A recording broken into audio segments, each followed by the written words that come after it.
जैसे कि आप सभी बच्चे जानते हो, अगर हम बात करें सीएस की, तो सीएस में सबसे बड़ी प्रॉब्लम फेल होने की है, वो है टाइम की कमी। ऑलमोस्ट जितने भी पेपर होते हैं उनके बीच में गैप ना होने की वजह से बच्चा हो जाता है हताश। तो आज की जो ऑब्जेक्टिव है हमारा, आज का जो ऑब्जेक्टिव है हमारा, वो हम कहीं ना कहीं करेंगे पूरा कंपनी लॉ का रिवीजन, और रिवीजन भी होगा बहुत फास्ट ट्रैक मैनर में। कुछ टाइम में ही हम मोस्ट इंपॉर्टेंट टॉपिक सारे कवर कर लेंगे, और इसे रिवीजन करने के बाद मैं आपको पेपर सेंड करूंगी और उसको आपको सॉल्व करना है घर पे, क्योंकि बिना रिवीजन के पेपर सॉल्व करने का कोई फायदा नहीं है। ड्यू टू दिस ऑब्जेक्टिव मैंने ये सारी चीजें प्लान करी है। अब करते हैं हम स्टार्ट।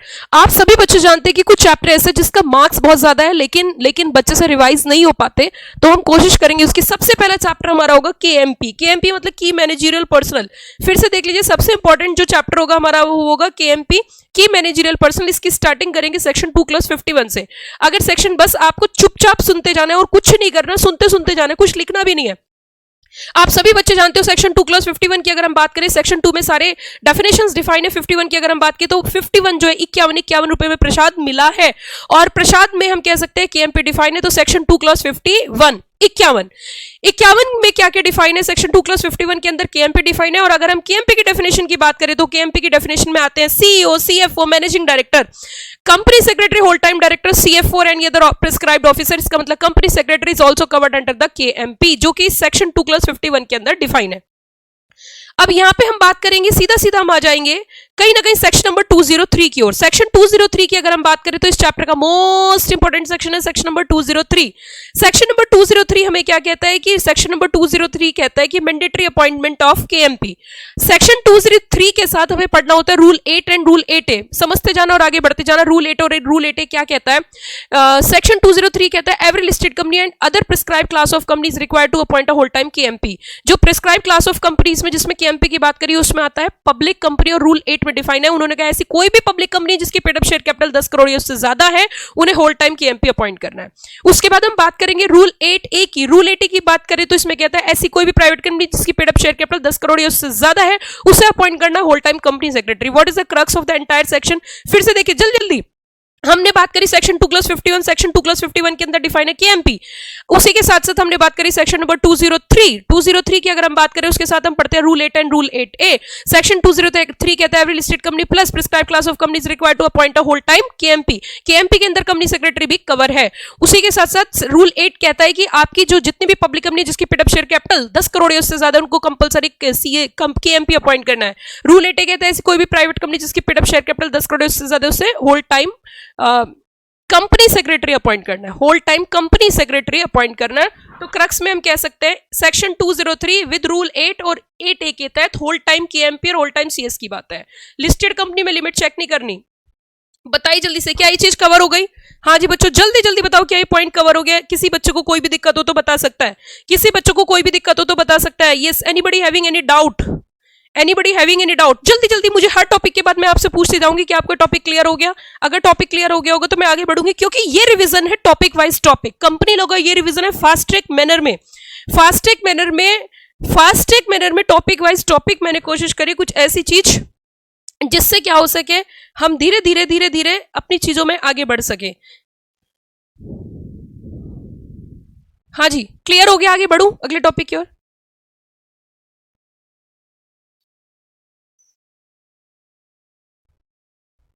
सुनो बच्चों, इसके लिए मैंने कहा ना हो हताश एग्जाम में पास, ना हो हताश एग्जाम में पास, पढ़ ले सिर्फ इतना, पक्का होंगे पास। वाह वाह तो कर दो। चलिए जी, बहुत बढ़िया बहुत बढ़िया। आगे चलते हैं, थोड़ा सा आगे बढ़ते हैं। अगर हम बात करें बच्चों, यहां पे सेक्शन 203 हमारा क्लियर हो चुका है। थोड़ा सा में स्पीड मेरी अच्छी रहेगी क्योंकि यहां पे हमने कोशिश करी है कि हम मैक्सिमम टू मैक्सिमम चीजें कम से कम टाइम में हम इन चीजों को कवर करें। अच्छा, कोई भी बच्चा यहां पे ऐसा है जो बता सकता है कि सेक्रेटरियल ऑडिट कौन से सेक्शन के अंदर है? सेक्रेटरियल ऑडिट जल्दी जल्दी बताना है। कोई भी बच्चा यहां पे ऐसा है जो बता सकता है सेक्रेटरियल ऑडिट कौन से सेक्शन में? कम on, reply fast. Anybody having any idea? Secretarial audit देखते हैं कितने बच्चों को आइडिया। सेक्रेटरियल ऑडिट कौन से सेक्शन के अंदर डिफाइन है? हाँ जी, जल्दी जल्दी बताओ। सेक्रेटरियल ऑडिट को, बहुत ही अच्छा जवाब, मुझे ऐसा लगता है बच्चे बहुत बढ़िया जा रहे हैं, बहुत ही अच्छी स्पीड में, बिल्कुल सही बोला। अब सुनिए ध्यान से, अब मैं सेक्शन 204 सेक्रेटरियल ऑडिट की बात करूंगी। सेक्रेटरियल ऑडिट क्या कहता है? सेक्रेटरियल ऑडिट कहता है every listed company plus prescribe class of companies required to compulsory sectoral audit report attach with the board report, secretarial audit report attach with the board report, board report के साथ sectoral audit report को क्या करना है, attach करना है, सेक्रेटरल audit report को क्या करना है, अटैच करना है। अब मुद्दा उठता है कि ऐसी किस किस कंपनी की रिक्वायरमेंट है, ऐसी कौन कौन सी कंपनीज है, तो इसमें हम बात करते हैं 5 साल की मेहनत 25 साल की मौज, सीएस की फौज करेगी मौज।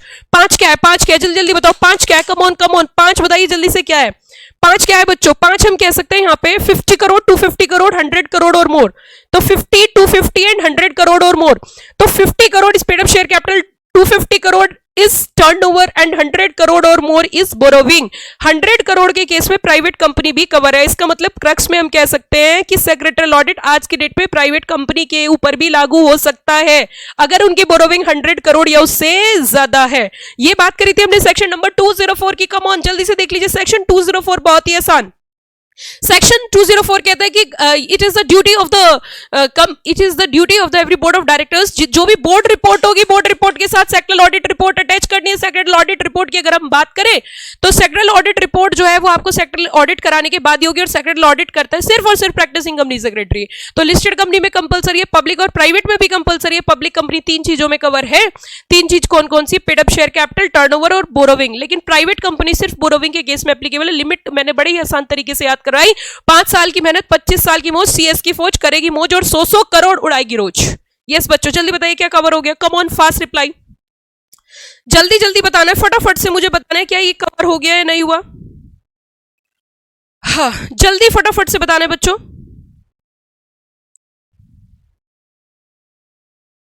जल्दी बताइए फटाफट से क्या ये चीज कवर हो गई है।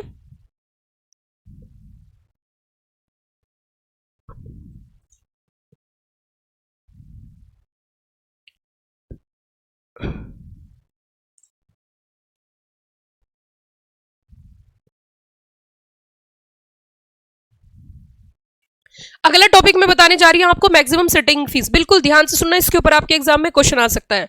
मैक्सिमम सिटिंग फीस की बात करें तो इन्होंने कहा जो मैक्सिमम सिटिंग फीस हो सकती है वो 1 लाख हो सकती है। बिल्कुल प्यार से सुनना, मैक्सिमम सिटिंग फीस जो है वो 1 लाख रुपए हो सकती है।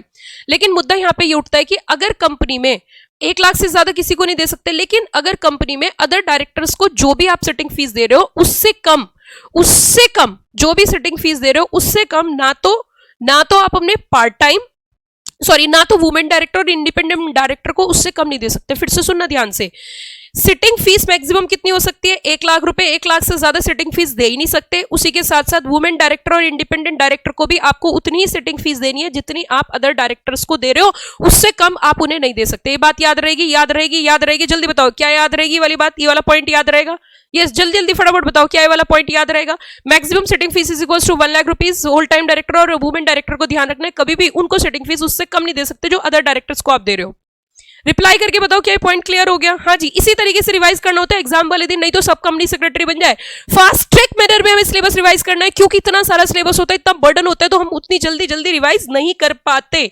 जल्दी से जल्दी फटाफट से रिप्लाई करके बताइए मुझे क्या चीज कवर होगी। जब तक आपका रिप्लाई आता है मैं अगले टॉपिक की ओर बढ़ जाती हूँ। फटाफट जितने भी बच्चे पार्टिसिपेट कर रहे हैं वो फटाफट से अपना रिप्लाई कर सकते हैं। इसका मतलब यहाँ पे हमने ये भी बात कर ली कि मैक्सिमम सिटिंग फीस कितनी हो सकती है।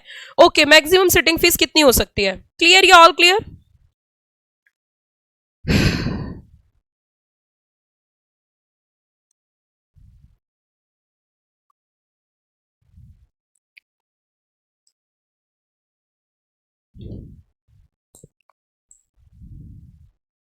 चलो जी, अब थोड़ा सा धीरे धीरे हम आगे बढ़ते हैं और अपने टॉपिक की ओर, अब अगले टॉपिक की ओर हम आगे बढ़ेंगे बच्चों। अगले टॉपिक की ओर हम आगे बढ़ते जाएंगे, अगले टॉपिक की ओर हम आगे बढ़ते जाएंगे। यहां तक मुझे लगता है किसी को कोई भी प्रॉब्लम नहीं है, किसी को कोई भी किसी तरीके की कोई दिक्कत नहीं है। May I proceed for next topic? Yes. अब देखिए सेक्रेटरल ऑडिट सेक्शन 204 कवर हो गया, सेक्शन 203 हमारा कवर हो गया। जो मोस्ट इंपोर्टेंट सेक्शंस है, compensation for loss of office. Yes, compensation for loss of office पे और आ जाते हैं बच्चों। Compensation for loss of office, मुझे ऐसा लगता है ये भी एक इंपॉर्टेंट टॉपिक है। Compensation for loss of office का मतलब रीजन क्या है कि अगर आप कभी भी अगर आप कभी भी रिटायरमेंट टाइम से पहले कर रहे हो तो उनको ऑफिस का जो है लॉस हो रहा है, उनको अपनी नौकरी का जो लॉस हो रहा है, लेकिन किस किस को, होल टाइम डायरेक्टर, मैनेजर और मैनेजिंग डायरेक्टर को लॉस हो रहा है। ओके मैम, तो अब मुद्दा ये उठता है, सेक्शन 202 है वैसे ये, और ये कितने मार्क्स में आ सकता है, ये भी आ सकता है, ये केस स्टडी फॉर्मेट में आ सकता है। एक्स है, वाई है, फलाना है, ढिकाना है, वो कंपनी में जॉब करता था लेकिन उसने उसको हटा दिया गया, क्या उसे compensation for loss of office मिलेगा या नहीं मिलेगा? तो मुद्दा उठता है ये किस किस के लिए, 3 के लिए, जल्दी जल्दी बताओ मेरे साथ, किस किस के लिए, होल टाइम डायरेक्टर, मैनेजर और managing director. Whole time director, manager और मैनेजिंग डायरेक्टर कितना मिलेगा? Amount actually earned or 3 years of remuneration whichever is shorter. yes बच्चों, amount actually earned or 3 years of remuneration which ever is shorter, जो इन दोनों में से क्या होता है? कम होता है। विच एवर इज शॉर्टर, इन दोनों में से जो क्या है? कम है। इन दोनों में से जो क्या है? कम है। यस बच्चों बताइए जल्दी से, विच एवर इज शॉर्टर। अच्छा, कुछ ऐसी स्थिति है जहां इनको रेम्यूनरेशन, जहां प्रोहिबिशन है, दिया ही नहीं जाएगा, बैन है, इसी की वजह से कंपनी बंद होने जा रही है, इसी की वजह से कंपनी को लॉस हो रहा है, इसी की वजह से कंपनी वाइंडिंग अप में गई है, ऐसी स्थिति में उनको हम कोई भी कंपनसेशन नहीं देंगे। ओके, गिल्टी ऑफ फ्रॉड है, वैकेशन हो रहा है, अंडर सेक्शन 167 वैकेशन हो रहा है, ऐसी स्थिति में हम उनको कोई भी compensation for loss of office नहीं देंगे। रिकंस्ट्रक्शन अमलगमेशन हो रहा है, एक्स कंपनी वाई के साथ मिल रही है और एक्स में जिस पोजीशन पर वो था उसी पोजीशन पर उसे वाई में भी पोजीशन दी जा रही है, वाई में भी उसे वही पोजीशन दी जा रही है जिस पोजीशन में वो एक्स पोजीशन पे एक्स कंपनी में था, सेम पोजीशन सेम रेम्युनरेशन उसे दूसरी कंपनी में दी जा रही है, क्योंकि दोनों कंपनी आपस में मर्ज हो गई है। ऐसी स्थिति में भी बच्चों यहां पे compensation for loss of office नहीं मिलेगा। इसी के साथ हमारा खत्म हो जाता है section number 202 Section number 202 compensation for loss of office. Yes, anybody having any doubt? May I proceed for next topic? जल्दी बताइए। हाँ जी, आगे बढ़ती हूँ मैं KMP के अंदर सेक्शन नंबर 196 की ओर। सेक्शन 196, एक बात तो हमेशा ध्यान रखना, कभी भी जिंदगी में एक कंपनी में एक समय पे MD और मैनेजर पॉसिबल है ही नहीं। क्यों? क्योंकि मैंने आपको पहले ही बताया था कि जो मैनेजर है, मैनेजर की डेफिनेशन में साफ लिखा है होल एंड सब्सटैंशियल पावर्स, और मैनेजिंग डायरेक्टर में लिखा हुआ है सब्सटैंशियल पावर्स, होल शब्द का इस्तेमाल नहीं हुआ।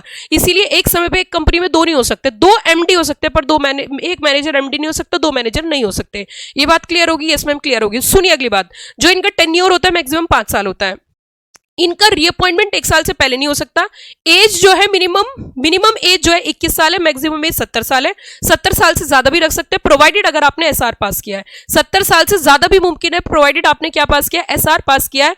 एडिशनल कंडीशंस चेक करने के लिए शेड्यूल 5 का पालन करना पड़ता है। एडिशनल कंडीशन चेक करने के लिए शेड्यूल 5 का पालन करना पड़ता है और approved by board of director है, approved by board of directors.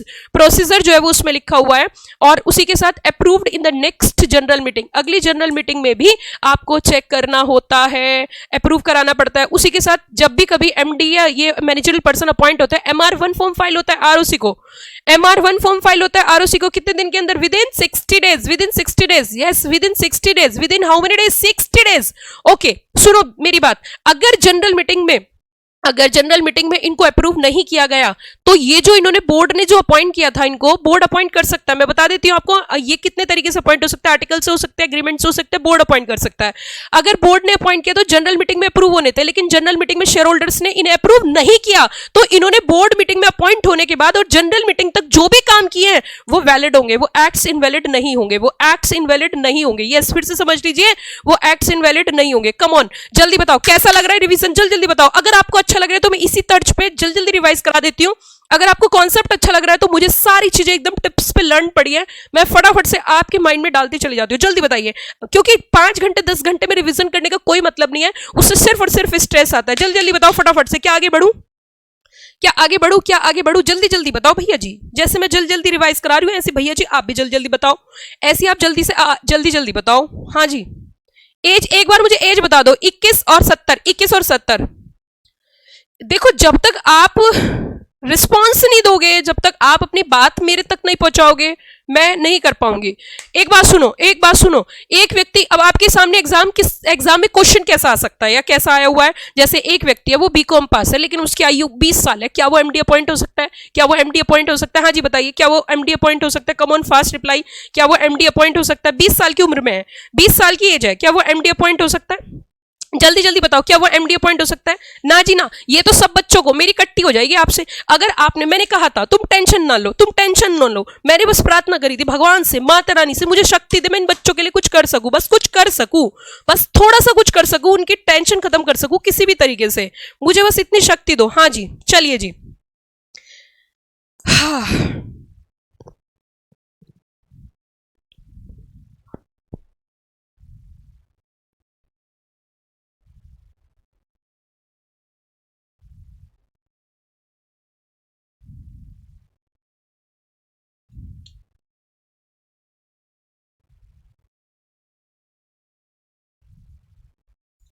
एक सेकंड का बस वेट करना है, एक सेकंड, ज्यादा वेट नहीं करना। कुछ चीजें आपके लिए सिलेक्ट कर रही हूं कि अगला टॉपिक क्या इंपॉर्टेंट, बहुत ज्यादा टॉपिक हो सकता है और जिससे हम फटाफट से टेंशन खत्म कर सकते हैं। क्या अगला टॉपिक इंपॉर्टेंट हो सकता है बच्चों? बस एक सेकंड का टाइम मुझे चाहिए, उससे ज्यादा मुझे टाइम की जरूरत नहीं है, उससे ज्यादा मुझे टाइम की जरूरत नहीं है। सो हाँ जी बच्चों, यहां पे एक पॉइंट मैं आपके सामने जरूर रखना चाहूंगी, हालांकि ये 2015 दिसंबर का क्वेश्चन है, ये 2015 दिसंबर का क्वेश्चन है, लेकिन मेरे हिसाब से काफी इंपॉर्टेंट है और आपको याद करना चाहिए। मैक्सिमम कितनी रेम्यूनरेशन पे कर सकते हैं, मैक्सिमम रेम्यूनरेशन कितनी हो सकती है?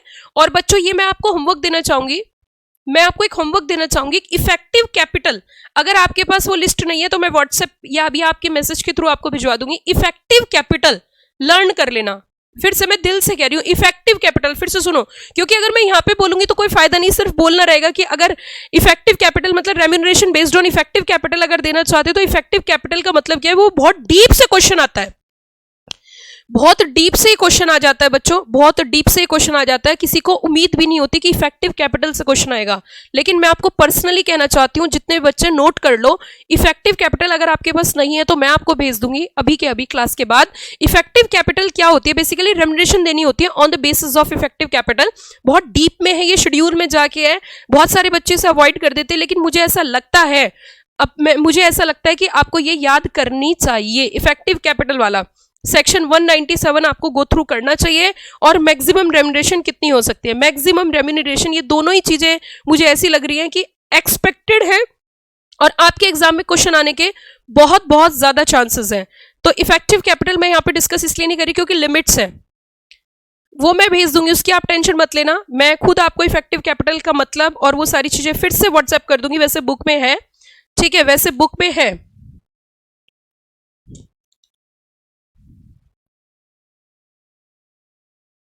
चलिए जी, तो अब हम effective capital back to back question exam में आ जाता है, बैक टू बैक एग्जाम में क्वेश्चन आ जाता है, और इसीलिए मैंने आपसे बोला कि एक बार आप पढ़ लोगे तो आपके लिए बहुत ज्यादा अच्छा रहेगा, बहुत ज्यादा अच्छा रहेगा। हाँ जी, एक बार फिर से मैं पूरा का केएमपी एक बार गो थ्रू करवा देती हूँ। सेक्शन 196 मैं रिवाइज कराऊं दोबारा से या अगले चैप्टर की ओर बढ़ जाऊं? जल्दी बताइए, क्या मैं रिवाइज कराऊं या अगले चैप्टर की ओर बढ़ जाऊं? मुझे ऐसा लगता है मुझे अगले चैप्टर की ओर बढ़ जाना चाहिए। एक बार सेक्शन एक सेकंड के अंदर रिवाइज करवा दे। सेक्शन 2+51 के एमपी की डेफिनेशन है सेक्शन 196। सेक्शन 196 की अगर हम बात करें, सेक्शन 196 में appointment of MD, whole time director और मैनेजर है। उसी के साथ साथ अगर हम बात करें 197 रेम्यूनरेशन है, एंड उसके बाद हम इंपॉर्टेंट सेक्शन की बात करें 203, 204 एंड 205 में ड्यूटीज है, 204 में सेक्टर ऑडिट है, 203 में appointment of KMP and company secretary है। जब हम सेक्शन 203 पढ़ते हैं तो उसके साथ पढ़ते हैं रूल 8 एंड 8A। उसी के साथ साथ रूल 8 में होल टाइम केएमपी है, रूल 8A में होल टाइम कंपनी सेक्रेटरी है। Paid up share capital 10 crore या उससे ज्यादा है। सेक्टरल ऑडिट की लिमिट जो है वो 5, 25, 100 है। 5 की बात करें 50 करोड़, 25 की बात करें 250 करोड़ इज टर्नओवर, 100 करोड़ और मोर इज बोरोविंग है। इसमें याद करने वाली बात जो है वो सिर्फ एक ही है, वो क्या है कि अगर किसी भी कंपनी सिर्फ बोरोविंग के केस में एप्लीकेबल है, किसी भी कंपनी की बोरोविंग अगर 100 करोड़ से ज्यादा हो जाती है तो कंपलसरी सेक्रेटरी ऑडिट कराना है। सेक्रेटरी ऑडिट करते हैं कंपनी सेक्रेटरी इन प्रैक्टिस और बोर्ड रिपोर्ट के साथ अटैच करना है। चलिए जी, तो इसके बाद हम जो चलेंगे बच्चों वो हम चलेंगे अगले चैप्टर की ओर, और अगला चैप्टर हमारा एनुअल रिपोर्ट है। Annual report. एक बार एनुअल रिपोर्ट की भी कहानी हम समझना चाहेंगे कि एनुअल रिपोर्ट की हमारी कंपनी कहानी क्या है और किस तरीके के क्वेश्चंस यहाँ पे पूछे जा सकते हैं। जैसा कि मैं जानती हूँ, मुझे ऐसा फील हो रहा है कि section number 92 is a very very important section. अगर हम बात करें तो सेक्शन 92 जो है वो अपने आप में एक बहुत इंपॉर्टेंट सेक्शन है, और सेक्शन 92 में आपको जो याद करने की जरूरत है वो भी मैं बता देती हूँ कि आपको क्या चीज याद करने की जरूरत है। सेक्शन 92 एनुअल रिटर्न का साइनिंग पूछता है कि जो एनुअल रिटर्न है वो किस तरीके से साइन की जाती है या कौन साइन करता है। तो वहां पे दो चीजें हैं, एक तो साइनिंग है और एक सर्टिफिकेशन है। साइनिंग हमेशा ध्यान रखना कंपनी सेक्रेटरी करता है और सर्टिफिकेशन हमेशा प्रैक्टिसिंग करता है। तो अगर हम एनुअल रिपोर्ट की साइनिंग की करें, चैप्टर नंबर 18 है बच्चों, और इसमें जो मेन चीज है, वैसे आने को तो देखो कुछ भी आ सकता है, लेकिन अगर मेन चीज हम बात करें तो साइनिंग में यहाँ पे ओपीसी को इन्होंने रिलैक्सेशन दिया है, और ओपीसी के लिए इन्होंने साफ साफ बोला है कि अगर 1% कंपनी है तो उनके यहाँ सीएस है तो सीएस साइन करेगा, लेकिन अगर उनके यहां पर सीएस नहीं है तो ऐसी स्थिति में उनके यहां पे डायरेक्टर भी साइन कर सकता है। लेकिन other than OPC other companies की अगर हम बात करें, जितनी भी अदर कंपनीज हैं उनमें इन्होंने साफ साफ बोला है कि अदर कंपनीज के केस में जो साइनिंग होगी वो कहीं ना कहीं कंपनी सेक्रेटरी प्लस डायरेक्टर से होगी। लेकिन अगर उनके पास कंपनी सेक्रेटरी है ही नहीं, अगर कंपनी सेक्रेटरी सपोज करो है ही नहीं, तो ऐसी स्थिति में उनके यहां पर नहीं है तो आपको क्या कराना पड़ेगा, ऐसी स्थिति में आपको प्रैक्टिसिंग कंपनी सेक्रेटरी से साइन कराना पड़ेगा। फिर से मैं इस प्रोविजन को रिपीट करना चाहूंगी, अगर स्मॉल कंपनी ओपीसी कंपनी की बात करें, इनके लिए थोड़ी छूट दी गई है, रिलैक्सेशन दिया गया है। इनमें साइनिंग की बात हुई है कि भैया जी अगर ये कंपनीज हैं तो इनके यहां अगर सीएस है तो सीएस साइन करेगा, but if there is no CS then sign by director. But ये रिलैक्सेशन नॉर्मल कंपनीज के केस में नहीं है। नॉर्मल कंपनीज के केस में इन्होंने साफ साफ एक बात बोल दी है कि या तो सीएस प्लस डायरेक्टर होगा, अगर सीएस नहीं है तो प्रैक्टिसिंग सीएस होगा। अगली चीज बच्चों सर्टिफिकेशन सुन लीजिए, सर्टिफिकेशन सुन लीजिए, ये लिमिट आपको याद होनी चाहिए। अगर किसी भी कंपनी की paid up share capital 10 crore या उससे ज्यादा है, या टर्नओवर 50 करोड़ या उससे ज्यादा है, तो उसको सर्टिफाई कराना पड़ता है प्रैक्टिसिंग कंपनी सेक्रेटरी से। फॉर्म नंबर MGT 8 है, फॉर्म नंबर MGT 8 है। फिर से सुन लीजिए, फॉर्म नंबर MGT 8 है। Signing off annual return, again a very very important topic. Signing off annual return अपने आप में एक बहुत ज्यादा इंपॉर्टेंट टॉपिक है। उसी के साथ साथ अगर गो थ्रू होना चाहते हैं, बोर्ड रिपोर्ट क्या होती है, बोर्ड रिपोर्ट और एनुअल रिपोर्ट, एनुअल रिटर्न अलग अलग तीन चीजें हैं। तो एनुअल रिपोर्ट जो होती है वो बेसिकली समरी होती है, एंटायर ईयर्स की जो वर्किंग है वो देना। बोर्ड रिपोर्ट की बात करें, बोर्ड ऑफ डायरेक्टर्स की वर्किंग होती है। एनुअल रिटर्न की बात करें, इसमें पूरी कंपनी की परफॉर्मेंस एनालिसिस जो होता है। इसके बाद बच्चों हम चलेंगे CSR की ओर, corporate social responsibility, section number 135। अगर CSR की बात करें, सेक्शन नंबर 135 की हम बात करें बच्चों, सेक्शन नंबर 135, फिर से सुन लीजिए, सेक्शन नंबर 135 है और चैप्टर का नाम है कॉर्पोरेट सोशल रिस्पॉन्सिबिलिटी। अगर हम कॉर्पोरेट सोशल रिस्पॉन्सिबिलिटी की बात करें तो आप सभी बच्चे जानते हो कि सेक्शन नंबर 135 क्या कहता है। सेक्शन 135 कहता है, पहली बात तो यहाँ पे जो इंपॉर्टेंट पॉइंट आपको ध्यान रखना है हमेशा, वो ये ध्यान रखना है कि section 135 applicable to every company. और यहाँ पे जो अगली पॉइंट मैं बोलने जा रही हूँ वो अपने दिमाग में छाप लेना। अगला इंपॉर्टेंट पॉइंट ये है CSR के बारे में कि एवरी कंपनी का मतलब यहाँ पे कोई ब्रांच ऑफिस भी है, मतलब बॉडी कॉर्पोरेट भी, अगर कोई ब्रांच ऑफिस फॉरेन की कंपनी की कोई ब्रांच ऑफिस इंडिया में सिचुएटेड है, उसके ऊपर भी ये सेक्शन लागू हो जाता है। ये एक काम की बात है। अब अगला मुद्दा होता है कि सेक्शन 135 क्या कहता है। सेक्शन 135 कहता है कि कॉन्स्टिट्यूशन करना पड़ेगा CSR कमेटी का, और उसी के साथ साथ आपको कुछ खर्चा पानी भी करना पड़ेगा। हमने कहा जी हर कंपनी को करना है या इसके लिए कोई क्राइटेरिया, जी क्राइटेरिया दिया है इन्होंने, और यहाँ इन्होंने पब्लिक प्राइवेट ऐसे कुछ नहीं बोला, इन्होंने सिर्फ कंपनी शब्द यूज किया है। कंपनीज जिसकी नेटवर्थ, यहाँ पे 2 बहनें 1 भाई है, ऐसे में कुछ याद कराती हूँ, एक काम हो गया 35, एक काम हो गया, अच्छा नेटवर्थ ₹500 करोड़ और मोर है, या फिर उनका जो टर्नओवर है वो 1000 करोड़ और मोर है, या फिर नेट प्रॉफिट 5 करोड़ और मोर है। तो 5 और 500,000 मेरे साथ एक बार याद कर लो, क्या पता हमारे एग्जाम में आ जाए। 500,000, फिर से सुन लीजिए ध्यान से, 500,000, फिर से सुन लीजिए, 500,000, 500 मतलब 5 की 2 बहनें हैं और 1000 वाला भाई है। Net profit net worth 5 crore, 500 crore net worth, या फिर 1000 करोड़ और मोर इज टर्नओवर। तो ऐसी स्थिति में इन कंपनीज को सबसे पहले तो CSR कमेटी का गठन करना है।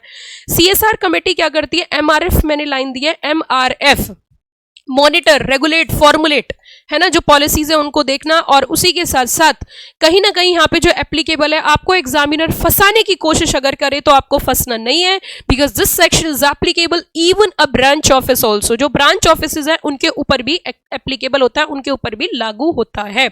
उसी के साथ साथ अब मुद्दा उठता है कि मैम ये बता दीजिए कि एक्सपेंडिचर जो है वो मैक्सिमम कितना एक्सपेंडिचर हमें करना है और कैसे हमें उसको कैलकुलेट करना है। तो anybody having any idea about the expenditure कि मैक्सिमम कितना एक्सपेंडिचर करना होता है? एक बार हम चेक कर लेते हैं। क्या कुछ बच्चों को इसका कोई आइडिया है? जल्दी जल्दी बताइए, क्या कुछ बच्चों को इसका कुछ आइडिया है? Anybody having any idea about this? जल्दी जल्दी बताओ, क्या किसी भी बच्चे के पास कोई rough idea? Very good answer, बहुत ही बढ़िया, जबरदस्त बच्चे, इसका मतलब बहुत अच्छी पढ़ाई करें। 2% किसका? एवरेज, एवरेज लो बता देती हूं मैं, 2%। मैं भी देखना चाहती हूं कि किस लेवल तक आप पहुंच चुके हो, किस लेवल तक आप आ चुके हो, ये मैं भी देखना चाहती हूं कि किस लेवल तक बच्चे पहुंच चुके हैं। तो अगर हम बात करें तो सिंपल सी बात है, 2% ऑफ एवरेज नेट प्रॉफिट्स, वो भी कितने साल का?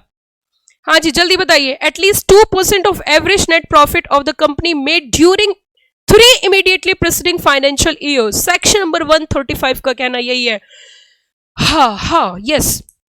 उसी के साथ साथ यहां पे एक बात और भी बोली गई है कि इनको जो प्रेफरेंस देनी है वो लोकल एरिया को प्रेफरेंस देनी है। Shall give preference, the word is used in section shall give preference to the local area. उन्हें अपने लोकल एरिया को प्रेफरेंस देनी है, लोकल एरिया को प्रेफरेंस देनी है। उसी के साथ साथ अगले मुद्दे पे इन्होंने बात करी है कि अगर बाय चांस आप फेल हो जाते हो और टोटल पैसा जो आपके पार्ट पे बना आपने खर्चा नहीं किया, तो इसकी रीजनिंग आपको देनी पड़ेगी और जो अनस्पेंट अमाउंट होगा उसको आपको एक अलग अकाउंट के नाम से उसमें जमा करना पड़ेगा। कभी कभी ऐसा भी हो सकता है कि कंपनी को जितना टोटल एक्सपेंडिचर करना था एज परसेंटेज उतना उससे ज्यादा कर दिया, तो उसका उसे सेट ऑफ मिल जाएगा। लेकिन मान के चलिए किसी कंपनी का जो टोटल एक्सपेंडिचर बना है कैलकुलेट करके वो 500 करोड़ रुपए बना है, लेकिन एक साथ 500 करोड़ किसी भी प्रोजेक्ट में नहीं लग पा रहे हैं, तो वो आपको एक अलग अकाउंट में रखना है और वो अगले साल के लिए, अगले साल खर्च होगा, उससे अगले साल खर्च होगा, लेकिन सिर्फ खर्च होगा CSR एक्टिविटी के लिए। यहां तक कोई बच्चों दिक्कत आ रही हो तो मुझे एक बार प्लीज प्लीज बता दीजिए। Please anybody having any doubt? क्या आपको मेरा पढ़ाया हुआ कराया हुआ जो रिवीजन जिस तरीके से मैं करा रही हूं, क्या आपको अच्छा लग रहा है और लग रहा है कि इफेक्टिव है? आपका टाइम वेस्ट तो नहीं हो रहा? ऐसा तो नहीं लग रहा कि मेरा टाइम वेस्ट हो रहा है? कुछ भी हो, मैं आपका टाइम नहीं वेस्ट कर सकती बस। उसी के साथ साथ अगर हम शेड्यूल 7 की बात करें, शेड्यूल 7 की अगर हम बात करें तो शेड्यूल 7 में एक्टिविटीज दे रखी हैं कि आप जो है जो CSR का पैसा है वो कहीं पर भी इस्तेमाल नहीं कर सकते। उसको इस्तेमाल करने के लिए इन्होंने पूरा एक लिस्ट दी है, शेड्यूल दिया है। आप भाई सब सिर्फ वहीं पर ही खर्च करोगे, इसके अलावा कहीं और खर्च नहीं करोगे, आप कर ही नहीं सकते कहीं और खर्चा। और वो पूरी प्रॉपर एक लिस्ट दे रखी है। अगर आपको छोटा छोटा मैं बताऊं तो जैसे कि eradicating hunger, promoting education, gender equality के लिए पैसा खर्च कर सकते हो, एनवायरमेंट क्लियरिंग के लिए, protection of national heritage, measures of benefit of arm forces, जो हमारे देश के वीर शहीद हो जाते हैं उनकी वीरांगनाओं को हेल्प करने के लिए आप फंड दे सकते हो। उसी के साथ साथ जो भी रूरल स्पोर्ट्स है, जैसे आपने एक मूवी सुनी होगी दंगल, दंगल मूवी में जैसे कि गद्दों की जरूरत होती है प्रैक्टिस करने के लिए, लेकिन उससे अवेलेबल नहीं हो पाता, इस तरीके से भी आप पैसा खर्च कर सकते हो। रूरल डेवलपमेंट प्रोजेक्ट्स, क्या ये बात समझ में आ गई? डिजास्टर मैनेजमेंट के लिए आप पैसा खर्च कर सकते हो। यहां तक किसी बच्चे को कोई दिक्कत हो तो प्लीज रिप्लाई। अगर हम बात करें आपके एग्जाम के पॉइंट ऑफ व्यू से, तो एग्जाम में किस तरीके का क्वेश्चन आ सकता है? मेरा पहला क्वेश्चन आपसे ये है, क्या ये प्रोविजन फॉरेन कंपनी पे लग सकता है? कोई ऐसी कंपनी जो इंडिया में बिजनेस कर रही है फॉरेन की, सेक्शन 2+42 के तहत? रिप्लाई करके जल्दी से बताइए, जल्दी से फटाफट से मुझे रिप्लाई करके बताइए, जल्दी जल्दी।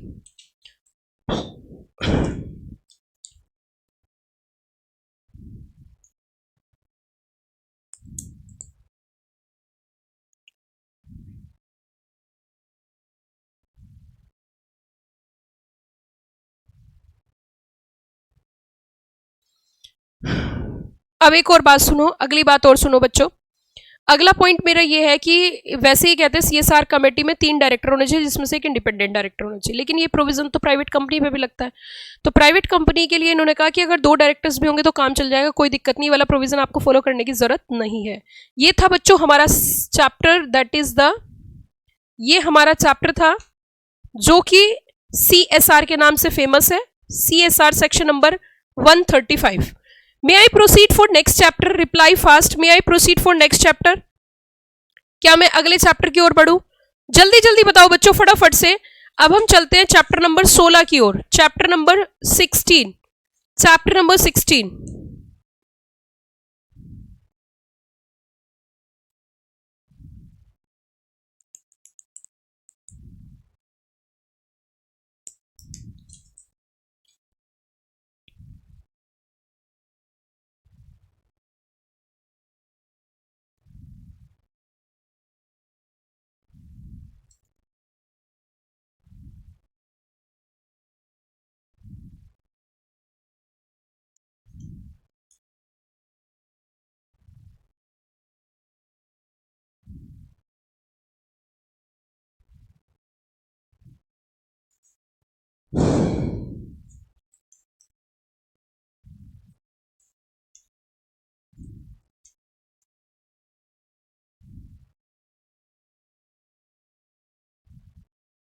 अगले चैप्टर की ओर बढ़ते हुए बच्चों,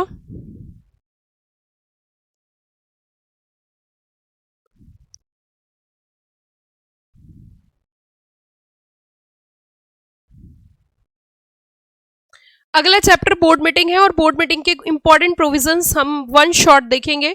और बहुत ही प्यार से आप सुनना, बोर्ड मीटिंग के कुछ इंपॉर्टेंट प्रोविजंस। बोर्ड मीटिंग के इंपॉर्टेंट प्रोविजंस बहुत ही धीरे धीरे स्टेप बाय स्टेप मैं आपको बताऊंगी, तो बड़े ही प्यार से आप बोर्ड मीटिंग के प्रोविजंस यहाँ पे देखना। सबसे पहले हम बात करते हैं फ्रीक्वेंसी की, कि अगर मीटिंग की बात करें, फ्रीक्वेंसी सेक्शन नंबर 173 है। और 173 क्या कहता है? First meeting. आपको पता होना चाहिए फर्स्ट मीटिंग कितने दिन की हो जाती है, कितने दिन के अंदर हो जाती है? First meeting within how many days? Come on reply. First meeting within 30 days from the date of incorporation. उसी के साथ साथ अगर हम बात करें तो सेंट्रल गवर्नमेंट कुछ क्लास और क्लासेस ऑफ कंपनीज को फर्स्ट मीटिंग की एग्जाम्पशन दे सकती है। कुछ क्लास और क्लासेस ऑफ कंपनीज को फर्स्ट मीटिंग की क्या दे सकती है? एग्जाम्पशन दे सकती है। अच्छा, याद है? क्या बात है, बहुत ही बढ़िया, काफी बच्चों को याद है। उसी के साथ साथ अगर हम बात करें तो पार्टिसिपेशन की बात करें तो मोड ऑफ पार्टिसिपेशन जो है, पहले क्या था कि कुछ ऐसे मुद्दे थे जैसे साइनिंग ऑफ फाइनेंशियल स्टेटमेंट है, कुछ ऐसे काम थे जो कि आप वीडियो कॉन्फ्रेंसिंग के थ्रू नहीं कर सकते थे, मतलब वीडियो कॉन्फ्रेंसिंग के थ्रू अलाउड नहीं थे। बट क्या हुआ कि कोविड के दौरान अमेंडमेंट हुआ और इवन साइनिंग ऑफ रिटर्न्स वगैरह, फाइनेंशियल स्टेटमेंट, ये सब भी इन्होंने वीडियो कॉन्फ्रेंसिंग के थ्रू कवर किए, क्योंकि उस समय स्थिति कुछ इस तरीके की थी कि पॉसिबल था ही नहीं कि फेस टू फेस जाके बोर्ड मीटिंग कर सकें। उसी के साथ साथ mode of participation in board meeting की अगर हम बात करें तो आप कैसे कैसे कर सकते हो, सुनना ध्यान से। सबसे पहले आप खुद जा सकते हो इन पर्सन, जिसे बोलते हैं, वीडियो कॉन्फ्रेंसिंग के थ्रू कर सकते हो, ऑडियो विजुअल मीन्स के थ्रू कर सकते हो, ये तो मोड ऑफ पार्टिसिपेशन है। उसी के साथ साथ अब हम बात करें अगर, तो ये कहते हैं कि जो वीडियो कॉन्फ्रेंसिंग के थ्रू पार्टिसिपेट कर रहे हैं, है ना, तो क्या वो वीडियो कॉन्फ्रेंसिंग वाले भी कोरम में काउंट किए जाएंगे? Answer is yes. फिर नोटिस की अगर हम बात करें कि नोटिस कैसे भेजना है, तो सबसे पहली बात तो नोटिस रिटर्न में होना चाहिए। फिर से सुन लीजिए, नोटिस रिटर्न में होना चाहिए। और नोटिस सेंड करने का जो मेथड होगा, जो तरीका होगा, जो नोटिस सेंड किया जाएगा, वो किया जाएगा by hand delivery, by post और by electronic means. It means, फिर से सुन लीजिए, बाय हैंड, बाय पोस्ट और बाय इलेक्ट्रॉनिक मीन्स, इनसे ही आप क्या कर सकते हो? ये नोटिस सेंड कर सकते हो। ओके, सेंडिंग ऑफ नोटिस की अगर हम बात करें, उसी के साथ साथ क्या उसका ये जो टाइम है, क्या ये शॉर्टर नोटिस भी हो सकता है, मतलब 7 दिन से कम का नोटिस भी हो सकता है? Answer is yes. और उसको बोलते हैं बच्चों शॉर्टर नोटिस। शॉर्टर नोटिस की रिक्वायरमेंट है कि अगर कोई अर्जेंट बिजनेस आपको ट्रांजैक्ट करना है तो ऐसी स्थिति में आप शॉर्टर नोटिस पे मीटिंग बुला सकते हो और आप वो डिस्कस कर सकते हो, लेकिन कम से कम एक इंडिपेंडेंट डायरेक्टर वहां प्रेजेंट होना चाहिए, if any shall be present in the meeting. और सपोज करिए अगर वो भी इंडिपेंडेंट डायरेक्टर वहां पे नहीं है, अगर वो भी इंडिपेंडेंट डायरेक्टर नहीं है, further that in case of absence of independent director, तो यहाँ पे जो डिसीजन है वो सर्कुलेट होना चाहिए सभी के पास और वो रेटिफाई होना चाहिए, and at least by one independent director अगर है तो, अगर नहीं है तो कोई दिक्कत वाली बात नहीं है। उसी के साथ साथ अगर हम बात करें अगले पॉइंट की, तो यहाँ पे मैं वो वाला मुद्दा भी आपके साथ डिस्कस करना चाहती हूँ कि अगर हम कोरम की बात करें, anybody having idea about the quorum of board meeting? Quorum of board meeting, yes, जल्दी से रिप्लाई करके बताइए, एक बार क्रॉस चेक कर लेती हूँ कितने बच्चों को इस चीज का आइडिया है। Quorum of board meeting, come on reply fast. Very good answer, बहुत अच्छे, काफी अच्छी मेहनत बच्चों ने कर रखी है, काफी अच्छा हार्डवर्क बच्चे कर रहे हैं।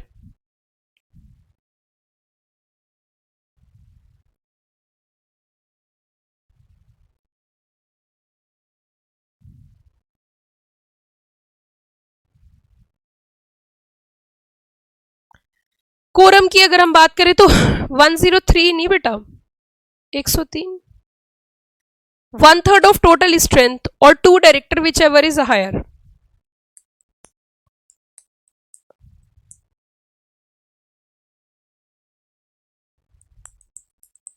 और जो लोग वीडियो कॉन्फ्रेंसिंग और ऑडियो विजुअल मीन्स से भी पार्टिसिपेट कर रहे हैं वो भी कहीं ना कहीं हम कह सकते हैं किस में कवर किए जाएंगे, वो भी आपके कोरम में कवर किए जाएंगे अगर कल अलग से आपने कोई प्रोविजन नहीं बना रखा है तो। और अगर हम 1% कंपनी की बात करें तो वहां पे अगर एक डायरेक्टर है तो एक डायरेक्टर से कोरम मान ली जाती है, अगर एक ही डायरेक्टर है, क्योंकि ओपीसी में एक डायरेक्टर भी हो सकता है। उसी के साथ साथ बच्चों एक और बात आपको समझनी होगी यहाँ पे, मैं वो भी डिस्कस करना चाहती हूँ, ऐसे कौन से मैटर्स हैं जो वीडियो कॉन्फ्रेंसिंग या ऑडियो विजुअल मीन से डिस्कस नहीं हो सकते, थोड़ा सा आप इसको भी समझना। जैसे कि अप्रूवल ऑफ फाइनेंशियल स्टेटमेंट है, पहला approval of financial statement, approval of board report, approval of prospectus, audit committee for consideration of accounts, approval of merger. ये इंपॉर्टेंट मुद्दे थे जो कहते थे जी इसके लिए तो आपको फिजिकली मीटिंग में प्रेजेंट होना ही पड़ेगा। इसमें बार बार कुछ अमेंडमेंट्स हुए, पहले बीच में कहा कि आप वीडियो कॉन्फ्रेंसिंग से कर सकते हो, फिर गवर्नमेंट कहने लगी अब तो सब कुछ नॉर्मल हो गया तो प्रेजेंट हो जाए तो ज़्यादा अच्छा है, क्योंकि कुछ ऐसे मुद्दे होते हैं जो कहीं ना कहीं हम कह सकते हैं कि इंपॉर्टेंट। जैसे बोर्ड रिपोर्ट अप्रूवल है, बोर्ड रिपोर्ट मैंने बताया, एनुअल फाइनेंशियल स्टेटमेंट्स बताया, प्रोस्पेक्टस बताया, ऑडिट कमेटी की बात करी, मर्जर एक्विजिशन अमलगमेशन की बात करी, ठीक है। तो ये कुछ इंपॉर्टेंट चीजें थी जो हमने आपके साथ डिस्कस किया। आप जैसे कि आप सभी बच्चे जानते हो कि अब एग्जाम में क्वेश्चन सिर्फ ऐसा ही नहीं आ सकता, अब एग्जाम में क्वेश्चन जो है, अब आपके एग्जाम में क्वेश्चन टिक मार्क का भी आता है, टिक मार्क वाला। तो जैसे कि यहाँ पे फर्स्ट बोर्ड मीटिंग का के ऊपर क्वेश्चन आ सकता है कि फर्स्ट बोर्ड मीटिंग कितने दिन के अंदर होती है, तो फर्स्ट बोर्ड मीटिंग हम कह सकते हैं within 30 days from the date of incorporation. और सेक्शन 8 जैसी कंपनीज को क्या दी गई है, सेक्शन 8 जैसी कंपनीज को दिया गया है, क्या बताना जरा, सेक्शन 8 कंपनीज को एग्जाम्पशन दी गई है कि no need to conduct a board meeting within 30 days.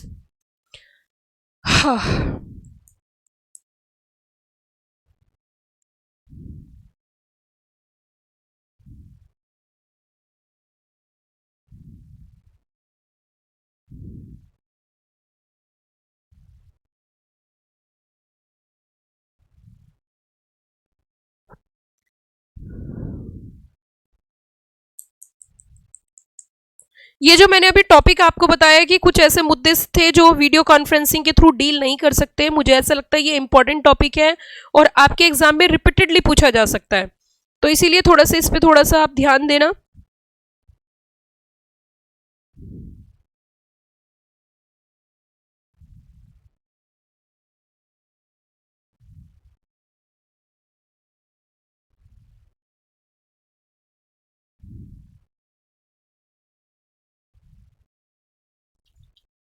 चलिए बच्चों अब थोड़ा सा और आगे चलते हैं और हम बात करेंगे अगले टॉपिक की, और अगला टॉपिक हमारा आ जाता है board composition. Board composition and it's power, वैसे बोर्ड ऑफ डायरेक्टर्स का ही पार्ट है। Board composition and it's power, फिर से सुनना जरा ध्यान से। और इसमें मैं आपको एक बात बता देना चाहती हूँ, इसमें जो भी इंपॉर्टेंट सेक्शन मैं आपको बताऊं वो आपके टिप्स पे होने चाहिए, वो आपके टिप्स पे होने चाहिए। नहीं रीजन नहीं देना होता, एमसीक्यू में सिर्फ टिक करना होता है, वो आपके टिप्स पे होने चाहिए मेरे प्यार प्यारे बच्चों। तो बिल्कुल ही प्यार से समझना जरा, बहुत ही प्यार से समझना। अब जो मैं सेक्शंस आपको बताऊंगी वो बहुत ही आराम से आप कवर करना, और कहीं ना कहीं कह सकते हैं काफी इंपॉर्टेंट पार्ट मुझे लगता है। जैसे चैरिटी वगैरह के सेक्शंस मैंने आपको बताए थे कि चैरिटी वाले जो सेक्शंस है वो बहुत इंपॉर्टेंट है। चैरिटी जैसे कि पॉलिटिकल पार्टी को चैरिटी, अगर आपको याद हो तो आपने स्टार्टिंग में मैंने आपके साथ कवर किए थे।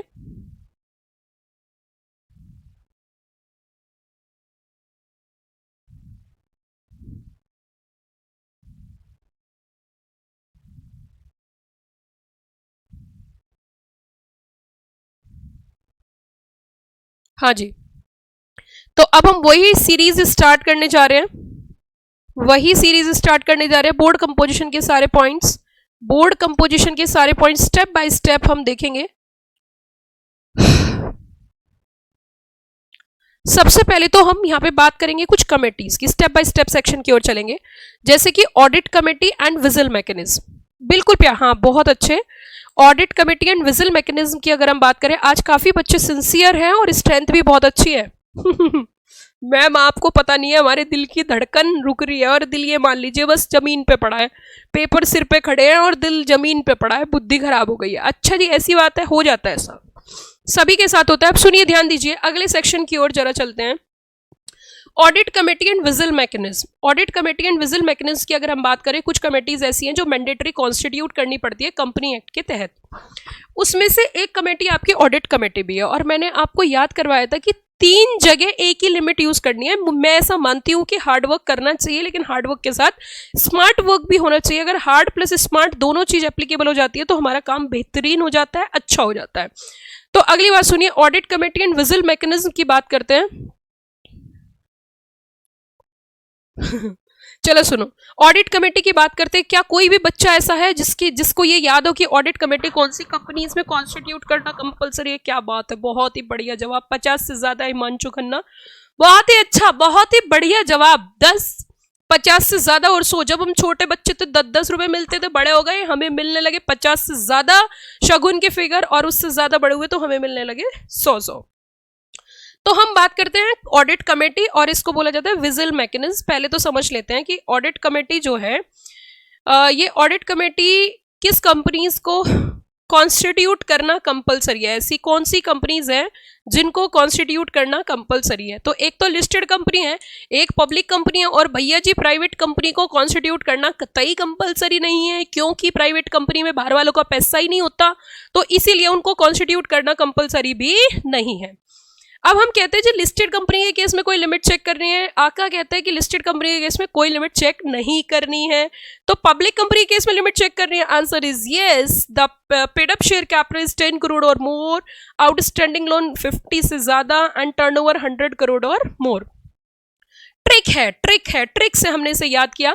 अच्छा, अगला विजिल मैकेनिज्म क्या है? ये विजिल मैकेनिज्म बच्चों एक ऐसा सिस्टम होता है जहां पर विजिल मैकेनिज्म में क्या होता है कि यहाँ पे एक ऐसा सिस्टम जनरेट किया जाता है, एक ऐसा मैकेनिज्म बनाया जाता है कि अगर ऑर्गेनाइजेशन के अंदर कोई भी unethical code of conduct, unethical acts करता है, तो उसकी रिपोर्टिंग जो है ऑडिट कमेटी को दी जाती है, और ऑडिट कमेटी उस पर्टिकुलर ऑफिसर या एम्प्लॉय जो भी होता है उसके अगेंस्ट एक्शन लेती है, और जिसने ये रिपोर्टिंग करी है उसे विक्टिम बोलते हैं, और विक्टिमाइजेशन को प्रॉपर प्रोटेक्शन दी जाती है, प्रॉपरली प्रोटेक्ट किया जाता है।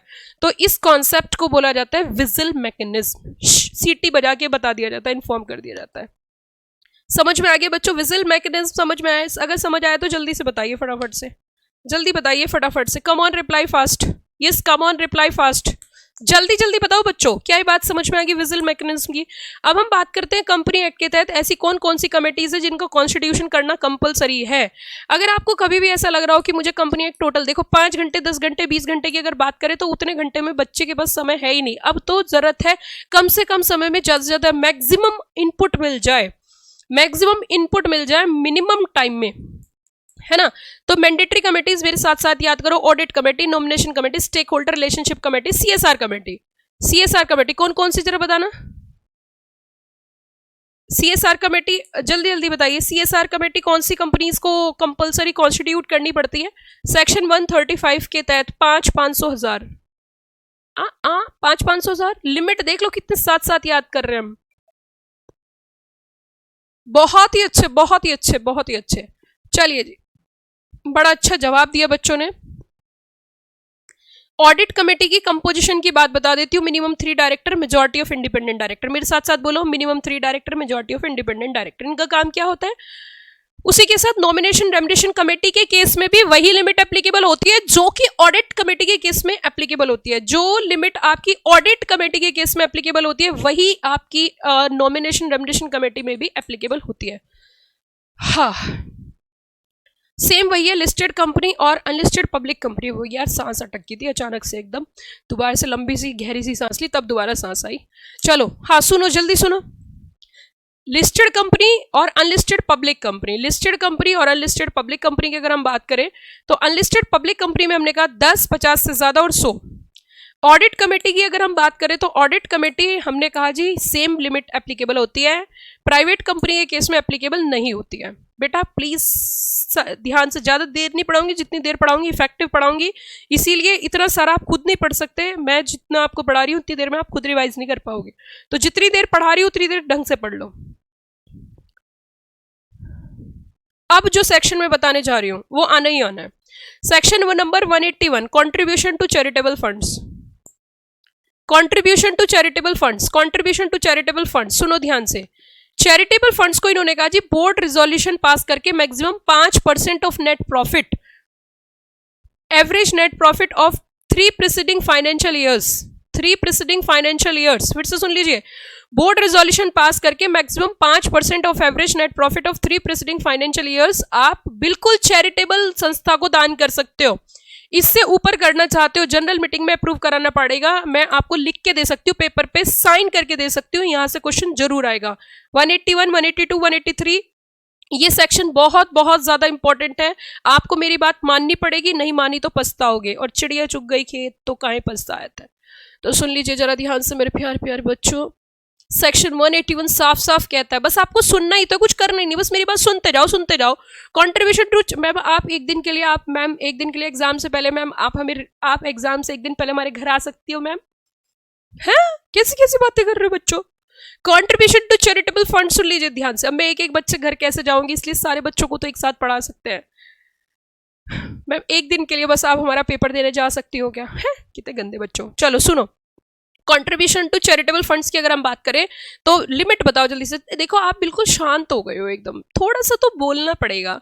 एक बार मुझे लिख के बता दीजिए मैक्सिमम बोर्ड के पास कितनी पावर है चैरिटेबल फंड्स को दान करने की, लिख के बताओ बेटा जल्दी, फटाफट से लिख के बताइए, जल्दी जल्दी फटाफट से। मैक्सिमम कितना, 5%, 5%, मैक्सिमम 5%, 5% से ज्यादा करना चाहते हो जनरल मीटिंग में अप्रूवल लेनी पड़ेगी, जनरल मीटिंग में अप्रूवल इज रिक्वायर्ड। ओके आगे सुनो, आगे सुनो बच्चों, आगे सुनो। सेक्शन नंबर 182 सुन लीजिए, prohibition and restriction regarding political contribution. इसमें हुआ था अमेंडमेंट, आज की डेट में पॉलिटिकल संस्था को आप कितना भी दान कर सकते हो, इसके ऊपर कोई लिमिट नहीं है। लेकिन कोई भी गवर्नमेंट कंपनी या कोई भी ऐसी कंपनी जो अभी 3 साल से पुरानी है, 3 साल ही उसे कंपनी को बने हुए हैं, ऐसी company existence is less than 3 years, ऐसी कंपनी चाहकर भी पॉलिटिकल कॉन्ट्रीब्यूशन नहीं कर सकती, उसके लिए बैन है। कुछ ऐसी कंपनीज है जो इसमें फॉल नहीं करती, वो पॉलिटिकल कॉन्ट्रीब्यूशन कर सकते हैं किसी भी लिमिट तक, लेकिन उसको कुछ कंडीशंस का पालन करना पड़ता है। मैं फिर से बात करूंगी, prohibition and restriction regarding political contribution, कुछ कंपनीज ऐसी है जो कंप्लीटली बैन है, चाहकर भी पॉलिटिकल कंट्रीब्यूशन नहीं कर सकती है। नंबर 1 है गवर्नमेंट कंपनी, नंबर 2 ऐसी कंपनी जो अभी एग्जिस्टेंस में लेस देन 3 years है। ये तो कहावत वो हो गई ना, गांव बसा नहीं मंगते पहले गए, कंपनी अभी स्टार्ट नहीं हुई दान पहले करने लगे। उसने कहा भैया कंपनी तू रहने दे, अभी तू जल्दी आई है, अभी तुझे सिर्फ 3 साल हुए, तू दान करके क्या करेगी, तू घर बैठ। तो ऐसी कंपनी जो भी 3 साल से कम एग्जिस्टेंस में है, उस कंपनी को भी पॉलिटिकल कंट्रीब्यूशन के लिए बैन किया गया है। लेकिन अगर दूसरी कंपनी से, तो उनके लिए रिस्ट्रिक्शन लगाई है, अमाउंट ऑफ कंट्रीब्यूशन, घर घर मोदी हर हर मोदी, मोदी जी ने कहा है भैया जी दिल खोल के दान करिए, पॉलिटिकल कंट्रीब्यूशन को कोई लिमिट नहीं है। लेकिन एक चीज ध्यान रखना, ट्रांसपेरेंसी की बात करिए, सबसे पहले अकाउंट पे ही ड्राफ्ट और इलेक्ट्रॉनिक क्लियरिंग सिस्टम के थ्रू पॉलिटिकल कंट्रीब्यूशन कर सकते हैं, account payee draft electronic clearing system. Condition ये है, आपको बोर्ड रिजोल्यूशन पास करना पड़ेगा, डिस्क्लोजर देना पड़ेगा in profit and loss account during the financial year to which accounts relate. Ma'am ji section एक बार प्लीज रिपीट करा दो मैम जी। ओके मैं रिपीट कराती हूँ।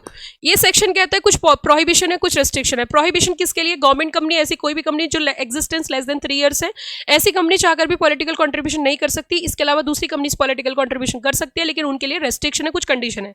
पहली, अमाउंट ऑफ कंट्रीब्यूशन के ऊपर कोई लिमिट नहीं है, अगर आप ऐसा कंट्रीब्यूशन करना चाहते हो तो बिल्कुल कर सकते हो, लेकिन इसके लिए आपको जो मेथड होगा, जो दान करने का मेथड होगा, वो ट्रांसपेरेंसी वाला होगा, अकाउंट पे चेक हो सकता है, ड्राफ्ट या ईसीएस हो सकता है, इलेक्ट्रॉनिक क्लियरिंग सिस्टम। कंडीशन होगी बोर्ड रेजोल्यूशन आपको पास करना पड़ेगा, प्रॉफिट एंड लॉस अकाउंट में आपको डिस्क्लोजर देना पड़ेगा भैया जी उसी साल का जिस साल आपने दान किया। जल्दी बताओ क्या ये वाला सेक्शन आपको क्लियर होगी। सेक्शन, अगर सेक्शन भी याद ना रहे तो हेडिंग आपको याद करनी है, प्रोहिबिशन रेस्ट्रिक्शन, सेक्शन 182 क्लियर। आगे बढ़ जाओ सेक्शन 183 की ओर, सेक्शन 183 की ओर बढ़े बच्चों। Contribution to national defence fund. हाँ मम्मी ये बताओ ज्यादा तेज तो नहीं पढ़ा रही, ज्यादा तेज तो नहीं पढ़ा रही, जल्दी बताओ फटाफट, ऐसा ना हो तुम्हारे सिर के ऊपर से पानी निकल जाए, समझ ही ना है। ज्यादा तेज तो नहीं पढ़ा रही मैं, ज्यादा स्पीड तो नहीं है, स्पीड ज्यादा तो नहीं है।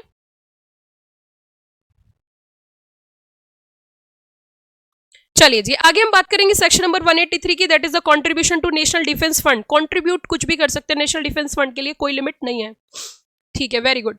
कोई लिमिट नहीं है। और रिक्वायरमेंट है disclosure in profit and loss account, requirement है disclosure in profit and loss account. उसी के साथ साथ आगे हम बात करते हैं डिस्क्लोजर ऑफ इंटरेस्ट की।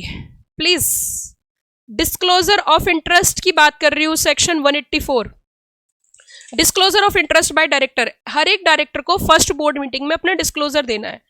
अब डिस्क्लोजर किस चीज का मैम? डिस्क्लोजर ऑफ इंटरेस्ट है। अगर उसका किसी भी पार्टनरशिप फर्म में शेयर है, अगर उसका किसी कंपनी में शेयर ले रखा है, अगर उसका किसी बॉडी कॉर्पोरेट में कोई हिस्सा है, अगर उसका एसोसिएशन में कोई हिस्सा है, तो कंपनी कहती है कि आपको फर्स्ट बोर्ड मीटिंग में बता देना है कि मेरा जो है इंटरेस्ट है किसी कंपनी में, किसी बॉडी कॉर्पोरेट में, किसी फर्म में, किसी एसोसिएशन में, और अपनी हिस्सेदारी आपको बतानी पड़ेगी।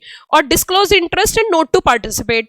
अब कल को अगर हमारी कंपनी जिसमें आप डायरेक्टर हो, वो कंपनी उस पार्टनरशिप फर्म के साथ अगर कोई भी ट्रांजैक्शन करती है जिस पार्टनरशिप फर्म में आपकी हिस्सेदारी है, तो ऐसे ट्रांजैक्शन में आप पार्टिसिपेट नहीं करोगे, क्योंकि आप इंटरेस्टेड हो जाओगे, क्योंकि आप इंटरेस्टेड डायरेक्टर कहलाओगे। तो इसीलिए हर एक डायरेक्टर की रिक्वायरमेंट है कि उसको पहली बोर्ड मीटिंग में इस बात का डिस्क्लोजर देना है कि आप फला फला कंपनी में, बॉडी कॉर्पोरेट में, एसोसिएशन में, फर्म में आपकी हिस्सेदारी है, ताकि इन फ्यूचर आप उसे इनडायरेक्टली जब हमारी कंपनी उसके साथ काम करे, हमारी कंपनी उसके साथ कॉन्ट्रैक्ट करे, क्योंकि आप एक ऐसी पोजीशन पे बैठे हो जो कि डिसीजन ले सकते हो, तो आपको ये चीज पहले ही डिस्क्लोज कर देनी है।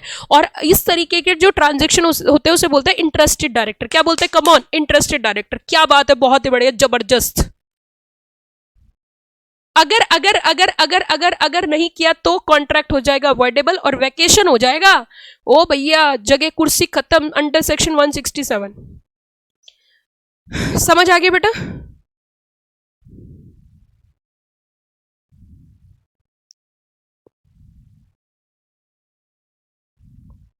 आगे मैं आपको एक और सेक्शन कराना चाहूंगी, that is the inter corporate loan and investment, section number 186।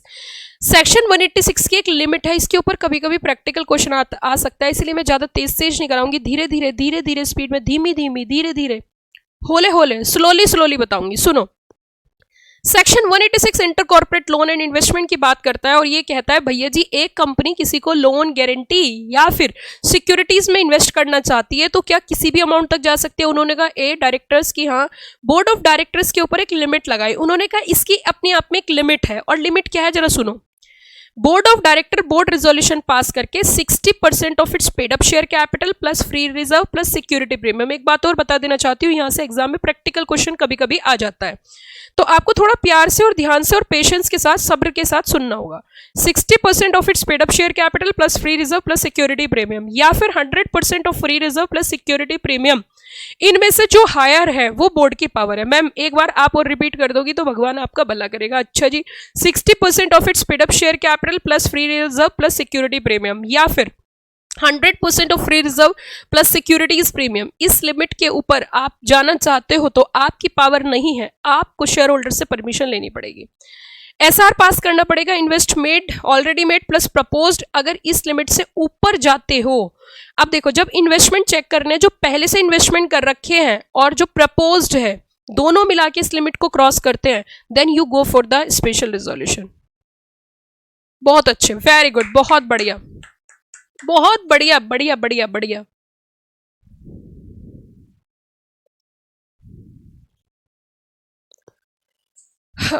Mummy mummy mummy mummy mummy mummy mummy,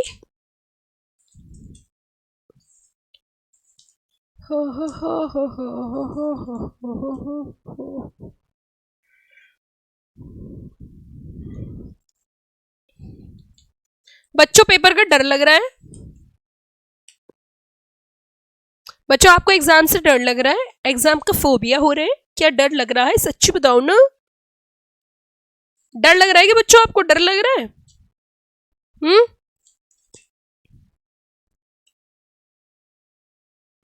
क्या आपको डर लग रहा है सच में? हप गंदे, इतना सारा पढ़ने के बाद, इतनी नोटिंग होने के बाद क्यों डर रहे हो भैया जी? जो डर गया सो मर गया। डरने की कोई जरूरत नहीं है, ठीक है ना? बस रिवाइज करो और आगे बढ़ो। Don't take stress, keep cool and काम। अब मैं डायरेक्टर चैप्टर रिवाइज कराऊंगी और मैं कोशिश करूंगी कम से कम समय में आपको डायरेक्टर वाला चैप्टर न 5 न 10 न 20 न कुछ घंटे में, कुछ चंद मिनटों में मैं आपको अपनी स्पीड के थ्रू आपको डायरेक्टर चैप्टर रिवाइज कराऊंगी। Are you ready? एक बार तो बोल दो यस मैम, मुझे भी तो मोटिवेशन की जरूरत पड़ती है। आप चुपचाप बैठ के पढ़ रहे हो, यहाँ मैं बोले जा रही हूँ, कुछ बोलने को कोई तैयार नहीं है। मैम जी बहुत डर लग रहा है। एक बार बोलो, are you ready for that?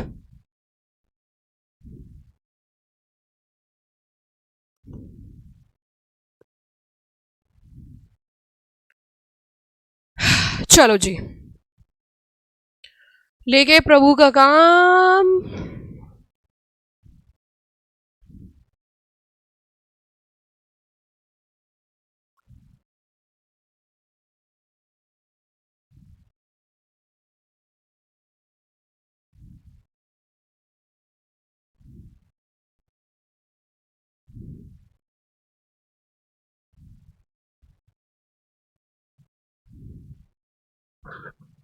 ठीक है,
चलिए बच्चों जरा सुनिए, थोड़ा सा समझिए।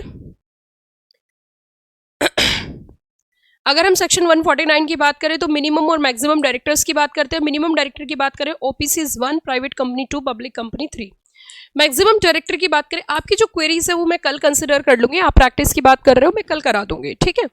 अगर हम बात करें only individual to be a director, ये बात आप सभी बच्चे जानते हो। मिनिमम डायरेक्टर 1, 2, 3 है, मैक्सिमम डायरेक्टर 15 है। 15 से ज्यादा अगर आप चाहते हो तो आपको एसआर का पास करना पड़ेगा, स्पेशल रिजोल्यूशन पास करना पड़ेगा। वुमेन डायरेक्टर की अगर हम बात करें तो लिस्टेड कंपनी के केस में एप्लीकेबल है, अनलिस्टेड पब्लिक कंपनी के केस में भी एप्लीकेबल है, लेकिन प्राइवेट कंपनी के केस में वुमेन डायरेक्टर की कोई रिक्वायरमेंट नहीं है। एवरी पब्लिक कंपनी, अगर हम बात करें हर एक पब्लिक कंपनी ने उसके लिए कुछ क्लासेस स्पेसिफाई किया है, कुछ क्राइटेरिया स्पेसिफाई किया है, जैसे कि paid up share capital is 100 crore और more and turnover is 300 crore और मोर। उसी के साथ साथ आपको ध्यान रखना है कि कंपनी कौन सी होनी चाहिए, पब्लिक कंपनी होनी चाहिए। प्राइवेट कंपनी में वुमेन डायरेक्टर के प्रोविजन एप्लीकेबल्स नहीं होते हैं। अब आगे चलते हैं, सबसे पहले फर्स्ट डायरेक्टर की बात करते हैं। अगर फर्स्ट डायरेक्टर की बात करें तो आर्टिकल ऑफ एसोसिएशन से अपॉइंट हो सकता है। अगर आर्टिकल ऑफ एसोसिएशन में कोई प्रोविजन नहीं है तो ऐसी स्थिति में जो subscribers of memorandum of association है shall be deemed to be the first director. Term कितना होता है? Until duly appointed in general meeting. In case of OPC sole member shall be treated as director. उसी के साथ साथ subscriber जो है इंडिविजुअल होने चाहिए, then only deem to be first director. Resident director की बात करें, it is applicable to every company, और एक डायरेक्टर हर कंपनी में रेजिडेंट होना जरूरी है। और रेजिडेंट का मतलब है जो कम से कम 182 days previous preceding financial year वो इंडिया के अंदर रहा हो तो उसे रेजिडेंट डायरेक्टर बोला जाता है। उसी के साथ साथ थोड़ा सा और आगे बढ़े, अगर हम इंडिपेंडेंट डायरेक्टर की बात करें तो 3 जगह लिमिट एप्लीकेबल होती है। कहाँ कहाँ पे जरा बताइए? 3 जगह अगर हम बात करें, 3 जगह कहाँ कहाँ पर ये लिमिट एप्लीकेबल होती है बता सकते हैं? सबसे पहले इंडिपेंडेंट डायरेक्टर, दूसरा ऑडिट कमेटी, और तीसरा आपका आ जाता है nomination remuneration committee. Same limit applicable होती है, वो है आपकी 10, 50 से ज्यादा और 100। लिस्टेड कंपनी में आपको कोई भी लिमिट चेक नहीं करनी होती, पब्लिक कंपनी के इस पे लिमिट चेक करनी होती है 10, 50 से ज्यादा और 100। अगर हम बात करें उसी के साथ साथ लिस्टेड कंपनी, तो लिस्टेड कंपनी में 1/3 टोटल डायरेक्टर के 1/3 डायरेक्टर इंडिपेंडेंट डायरेक्टर होना जरूरी है। अनलिस्टेड पब्लिक कंपनी केस में 2 इंडिपेंडेंट डायरेक्टर होना जरूरी है। अगर क्राइटेरिया चेक करें तो मैंने अभी आपको बताया 10, 50 से ज्यादा और 100। Tenure of independent directors 2 times होता है and the 1 term is maximum to maximum 5 years। Reappointment is possible only by passing a special resolution. उसी के साथ साथ अगर हम अगले टॉपिक की ओर चले, that is the small share holder director. तो एसएसडी के प्रोविजन जो है वो सिर्फ और सिर्फ, ये एक एक्सेप्शनल सिचुएशन है जहां पर एसएसडी के प्रोविजन जो है सिर्फ और सिर्फ आपके लागू होते हैं लिस्टेड कंपनी के केस में, सिर्फ लिस्टेड कंपनी केस में, पब्लिक कंपनी केस में एप्लीकेबल नहीं है, प्राइवेट कंपनी केस में भी एप्लीकेबल नहीं है। अगर हमें चेक करना हो कि कैसे एसएसडी अपॉइंट होते हैं, स्मॉल शेयर होल्डर डायरेक्टर का, स्मॉल शेयर होल्डर का मतलब है जिसने होल्ड कर रखा है 20,000 से कम या is equal to 20% of nominal value, market value और पेड अप वैल्यू चेक नहीं करनी। अपॉइंटमेंट की बात करें, दो केस है, एक केस ए है, दूसरा केस बी है। केस ए आता है आपका suo motu by company, case B आता है by notice, notice written signed by lower of 1000 SS और 1/10 of SS, specified detail of small share holder directors and content SSD DIN consent and statement disqualification. अगर हम बात करें future expected question, तो आपके exam में जो क्वेश्चन पूछा जा सकता है वो ना तो नॉमिनल वैल्यू से पूछा जाएगा ना मार्केट वैल्यू से पूछा जाएगा। आपका क्वेश्चन पूछा, आपको जो कंसिडर करना है वो आपको चेक करनी है, कहीं ना कहीं आपको जो चेक करनी है, कंसिडर करनी है नॉमिनल वैल्यू, मार्केट वैल्यू और पेड अप वैल्यू आपके लिए इंपॉर्टेंट नहीं है। होल्डर की अगर हम बात करें, इक्विटी प्लस प्रीफरेंस दोनों आता है। उसी के साथ tenure of independent director note exceeding 3 years है, नोट एलिजिबल फॉर रीअपॉइंटमेंट है। और आपका हम कह सकते हैं एसएसडी में भी independent director, SSD maximum 2 company में हो सकता है, प्रोवाइडेड दोनों कंपनी आपस में कॉम्पिटिंग बिजनेस नहीं होना चाहिए। नंबर ऑफ डायरेक्टरशिप की बात करें, मैक्सिमम नंबर ऑफ डायरेक्टरशिप 20 होती है, लेकिन 20 के केस में आपका जो कवर होती है वो अल्टरनेट डायरेक्टर भी कवर किया जाता है। पब्लिक कंपनी की बात करें, मैक्सिमम जो है वो 10 डायरेक्टर्स हो सकते हैं, लेकिन deemed private company is also covered under the limit of 10। फिर से सुन लीजिए, deemed public company is also covered, deemed private company is also covered under limit of 10। हाँ, डीम्ड पब्लिक कंपनी कौन सी होती है? वैसे है तो प्राइवेट कंपनी, लेकिन पब्लिक कंपनी की सब्सिडरी है, तो वो भी इस लिमिट में कवर कर दी जाती है। उसी के साथ साथ अगर हम बात करें, ये लिमिट इससे कम भी हो सकती है, सेक्शन 8 कंपनी इस लिमिट के अंदर कवर नहीं है, डॉर्मेंट कंपनी भी इस लिमिट में कवर नहीं है। Are you got the point? May I proceed for next? जल्दी जल्दी बताइए, क्या आगे बढ़े? अब रिटायरमेंट बाय रोटेशन की बात करें, 2/3 डायरेक्टर्स जो हैं टोटल डायरेक्टर के रोटेशनल डायरेक्टर होने चाहिए, 2/3 में से 1/3 हर साल रिटायर होते हैं। मेथड होता है फीफो, अगर कोई फ्रैक्शन है तो उसे आप अवॉइड कर सकते हैं। आगे अगर हम चले, उसी के साथ साथ अपॉइंटमेंट ऑफ एडिशनल डायरेक्टर, ये सेक्शन 161 है, याद करने का बहुत ही आसान तरीका, 161 160 गार्ड एप्लीकेबिलिटी है ऑल कंपनीज के ऊपर। पावर किसके पास है? पावर हो यहाँ पे जो है आर्टिकल ऑफ एसोसिएशन में होनी चाहिए। उसी के साथ एडिशनल डायरेक्टर को अपॉइंट करने की जो पावर है वो बोर्ड ऑफ डायरेक्टर के पास होती है, कंपनी के पास होती है या शेयर होल्डर्स के पास होती है? रिप्लाई करके बताओ, एडिशनल डायरेक्टर को अपॉइंट करने की पावर कंपनी के पास है, बोर्ड के पास है या शेयर होल्डर्स के पास है? रिप्लाई करो जल्दी से रिप्लाई करके बताओ फटाफट से, जल्दी, तब तक मैं सांस ले रही हूं बस एक। जल्दी बताओ, एडिशनल डायरेक्टर को अपॉइंट करने की पावर बोर्ड के पास है, कंपनी के पास है, शेयर होल्डर्स के पास है? Please participate.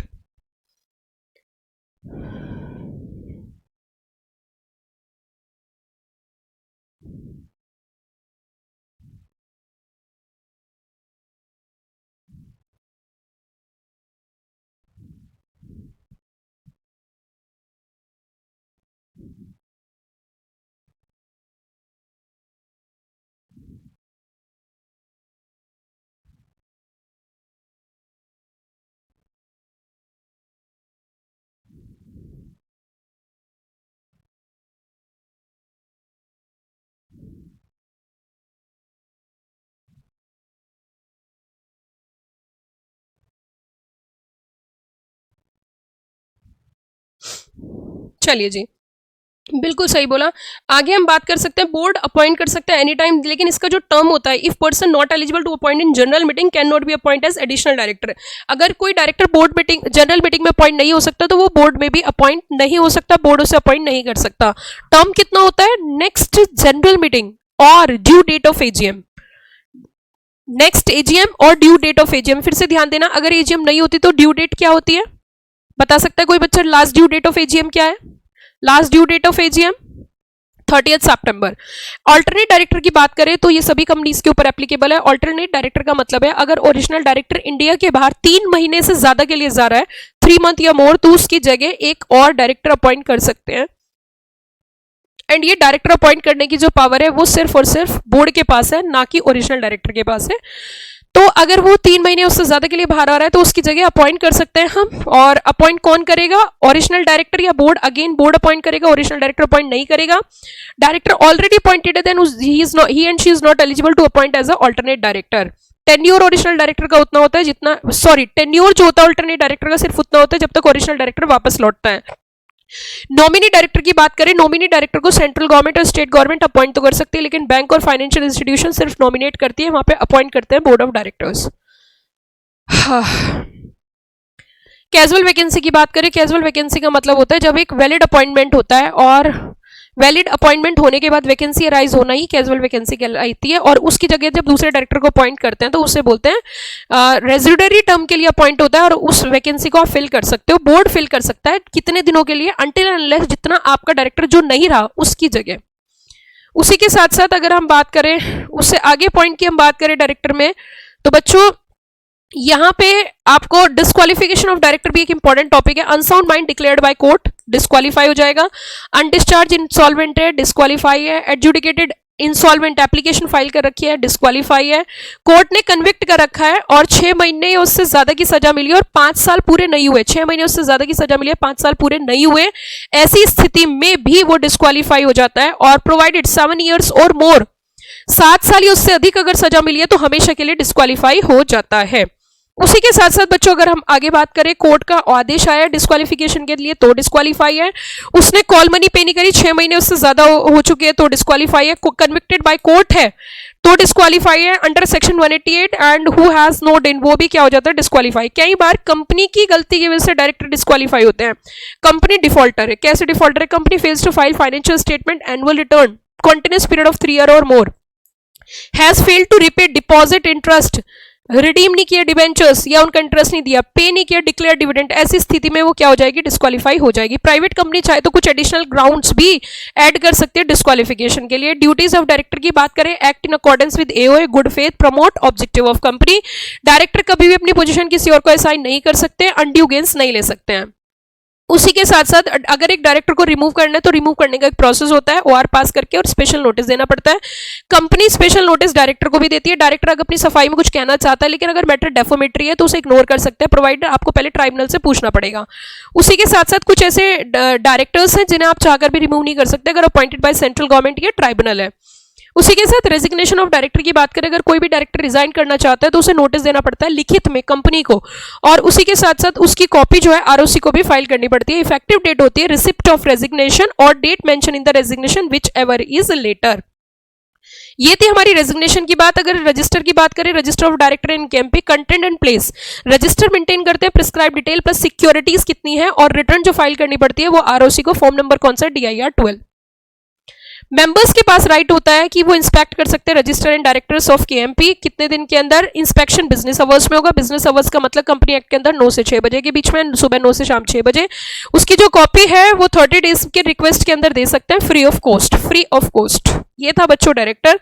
Anybody having any doubt?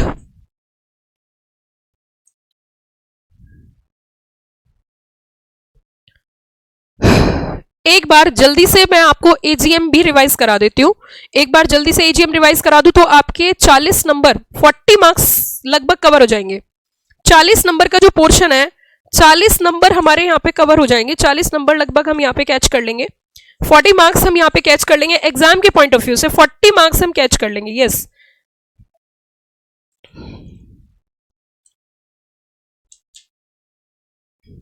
Forty marks. चलिए जी, अब एक बार फास्ट ट्रिक मैनर में मैं जनरल मीटिंग आपको रिवाइज करा देती हूँ जल्दी जल्दी।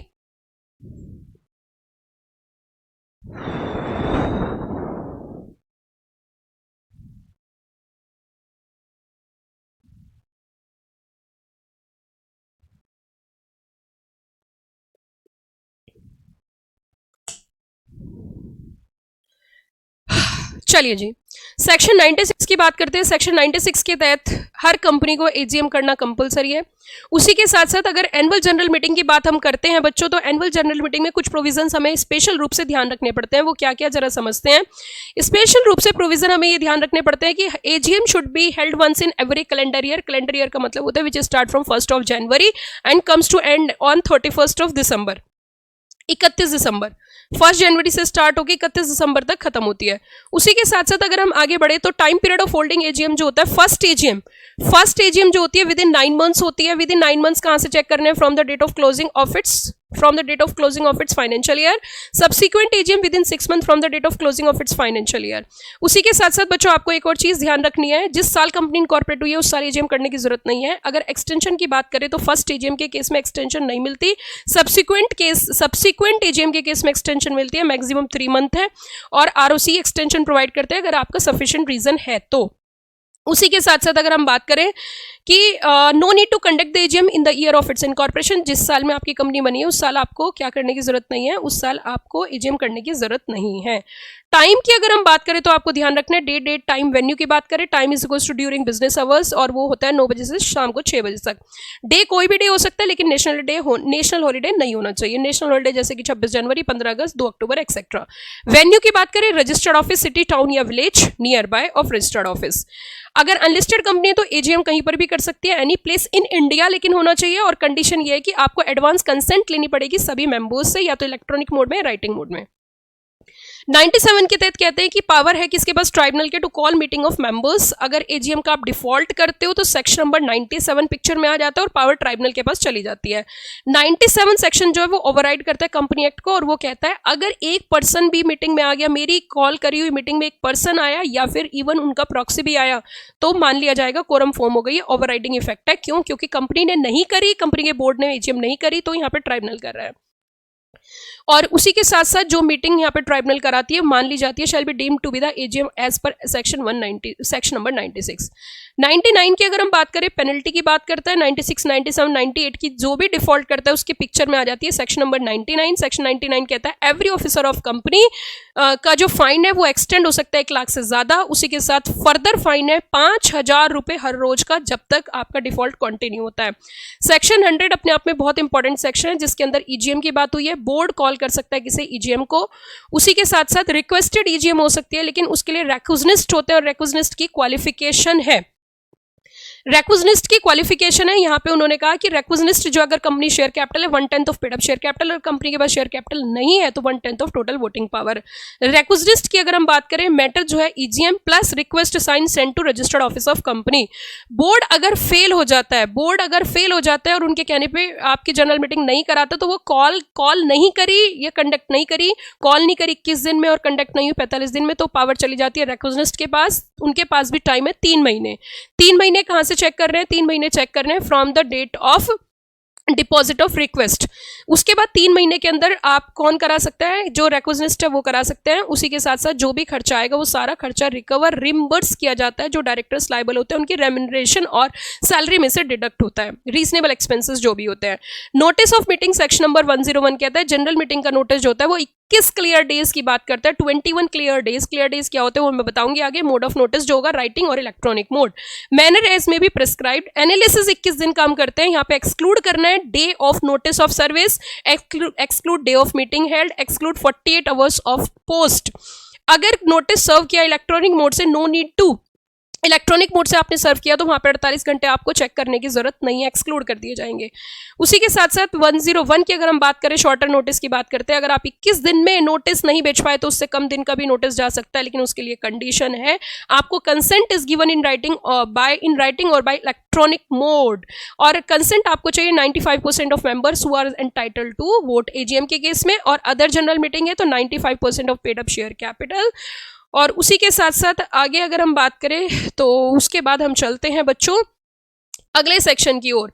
102 एक्सप्लेनेटरी स्टेटमेंट कहता है अगर कोई भी स्पेशल बिजनेस ट्रांजैक्ट करना है AGM में तो उसका एक्सप्लेनेशन, डिटेल एक्सप्लेनेशन आपको देना पड़ेगा। जैसे मान चलो कंपनी DVR इशू करना चाहती है तो उसको पूरी डिटेल उनकी देनी पड़ेगी, या स्वेट इक्विटी देना चाहती है, बोनस इशू लाना चाहती है, XYZ। Quorum of general meeting की बात करें, minimum number of members personally present. जब पर्सनली वर्ड यूज होता है तो प्रॉक्सी कोरम में काउंट नहीं किया जाता। Present at the meeting to transact business legally. Business 2 तरीके के होते हैं, ऑर्डिनरी बिजनेस और स्पेशल बिजनेस। ऑर्डिनरी बिजनेस वो होते हैं अड्डा, जो कि हर AGM में होते हैं। A for adoption of account, D for declaration of dividend, D for director appointment, A for auditor appointment and fixation their remuneration. उनके लिए हमेशा आपको ऑर्डिनरी रिजोल्यूशन पास करना है। अड्डा के अलावा जो भी बिजनेस होता है वो स्पेशल बिजनेस होता है। स्पेशल बिजनेस के लिए OR भी पास हो सकता है और SR भी पास हो सकता है। अगर पर्सनली की बात करें तो proxy is not counted under the quorum. अब मिनिमम मेंबर्स की बात कर लेते हैं। प्राइवेट कंपनी में मिनिमम 2% 2% चाहिए are personally present. Public company के केस में आपको बहुत अच्छे से रटना है। अगर नंबर ऑफ मेंबर्स आपके 0 से 1000 तक है तो 5000 से लेके 1000, 1 से लेके 5000 तक 15 और उससे ऊपर है तो 30। Time required to form quorum की अगर हम बात करें तो यहाँ पे टाइम जो दिया है हाफ एन आवर दिया है from time decided by company. अगर प्रेजेंट नहीं होते तो meeting called by the board of directors जो है वो एडजर्न हो जाती है। अब कब होगी? Next week, same day, same time and same venue. लेकिन नहीं हो पाई तो इसका आपको 3 दिन का नोटिस देना पड़ेगा। अगर इंडिविजुअल नोटिस पॉसिबल नहीं तो न्यूज़पेपर में। Meeting called by request, meeting क्या मान ली जाएगी? कैंसिल मान ली जाएगी। Quorum throughout the meeting चाहिए, कंपनी एक्ट कहता है नहीं, लेकिन एसएस कहता है हाँ। उसी के बाद चेयरमैन की बात करते हैं। चेयरमैन आर्टिकल के हिसाब से आप अपॉइंट कर सकते हैं। अगर आर्टिकल साइलेंट है तो ऐसी स्थिति में जो मेंबर पर्सनली प्रेजेंट है उनमें से कोई एक चेयरमैन अपॉइंट हो सकता है। मेथड क्या हो सकता है? बाय शो ऑफ में हैंड हो सकता है या पोल। उसी के साथ साथ अगर पोल से डिसाइड करना चाहते हो तो जब तक की वोटिंग नहीं डलती जो by show of hands appoint हुआ है उसी को कैरी करेंगे। प्रॉक्सी की बात करते हैं। प्रॉक्सी वो होता है जो मेंबर ने भेजा है, मेंबर का रिप्रेजेंटेटिव होता है। प्रॉक्सी जिस फॉर्म से अपॉइंट करते हैं वो भी प्रॉक्सी कहलाता है। प्रॉक्सी एक एजेंट होता है मेंबर का। Document by which a proxy is appointed is also a proxy. Who can appoint proxy? Member who is entitled to vote. Preference share holder के पास प्रॉक्सी अपॉइंट करने का कोई अधिकार नहीं होता है। प्रॉक्सी के लिए एसेंशियल रिक्वायरमेंट है writing and sign by member. यहाँ पे मैंने बुक में क्वेश्चन करा रखे हैं, वो क्वेश्चन जरूर कर लेना। डिसेबिलिटी ऑफ प्रॉक्सी क्या होती है? No right to speak in the meeting. Proxy count में, कोरम में काउंट नहीं होता। प्रॉक्सी शो ऑफ हैंड में काउंट नहीं होता। प्रॉक्सी इंस्पेक्ट नहीं कर सकता लिस्ट ऑफ प्रॉक्सी। राइट क्या होते हैं? Proxy has a right to attend the meeting. और एग्जाम में क्वेश्चन आ सकता है कम से कम time fixed by law for appointment of proxies 48 hours. 48 hours से ज्यादा नहीं हो सकता। अगर हो गया तो 48 आवर्स ही रहेगा। एओए के अंदर कम हो सकता है। उसी के साथ साथ अगर हम बात करें आगे और अगले इंपॉर्टेंट टॉपिक्स की ओर अगर हम चले तो पोस्टल बैलेट है। पोस्टल बैलेट सेक्शन नंबर 110 कहता है। पोस्टल बैलेट में कहते हैं कुछ ऐसे इंपॉर्टेंट मैटर्स है जो सिर्फ और सिर्फ पोस्टल बैलेट के थ्रू ही डिस्कस होंगे। और पोस्टल बैलेट एक मेथड होता है। बैलेट पेपर होता है, सभी शेयर होल्डर्स के घर पे जाता है और उसके बाद वापस कलेक्ट होकर स्क्रूटनाइज होकर फाइनल होता है डिसीजन। 112 की अगर हम बात करें, गवर्नर और प्रेसिडेंट अपॉइंट कर सकते हैं अपना ऑथराइज रिप्रेजेंटेटिव। उनके पास सेम राइट रहेंगे जो कि एक मेंबर के पास रहता है। इवन जो अपॉइंटेड पर्सन है वो अपना प्रॉक्सी भी अपॉइंट कर सकते हैं। ओआर एसआर की बात करें, ओआर का मतलब होता है कि जितनी वोट अगेंस्ट है उससे अगर एक भी फेवर में तो ओआर माना जाता है। एसआर के लिए 3 टाइम्स फेवर में चाहिए। फिर से सुन लीजिए, एसआर के लिए 3 टाइम्स फेवर में चाहिए। ये हमने बहुत ही इंपॉर्टेंट सेक्शंस जो थे एनुअल जनरल मीटिंग के वो कवर किए। और यहाँ आके लगभग 40 नंबर का पोर्शन हम फास्टेस्ट स्पीड से लगभग सारी चीजें यहाँ पे क्या कर लेते हैं, कवर कर लेते हैं। आप बताइए, अभी तक आपको कोई प्रॉब्लम हो तो फटाफट से मुझे बता सकते हो।